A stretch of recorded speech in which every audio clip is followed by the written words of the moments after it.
Hello and welcome back to my channel. I am Ronita. Let's make roasted peanut chaat today. But first, if you're new here and haven't subscribed to my channel yet, then please consider subscribing and click the notification bell so that you'll be notified every time I upload a new video. Note down or screenshot this recipe for your reference and let's get started. Add finely chopped onions into a clean bowl. Also add finely chopped tomatoes. Add some salt. Roasted peanuts are already salty, so check salt before adding. Add red chili powder.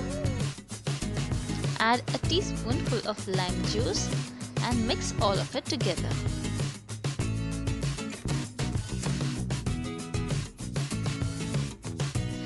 This basic mixture over here is enough to spice up any chaat.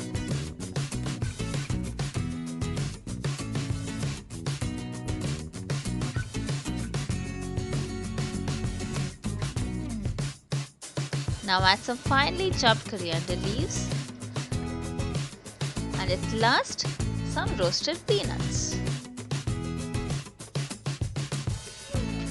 Mix it well and your roasted peanut chaat is ready to serve.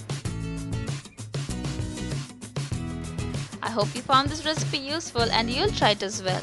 If you've tried any of my recipes, share pictures on Instagram and tag me there. If you still haven't subscribed to my channel yet, then please subscribe. Thanks a lot for subscribing and sharing. Thanks for watching.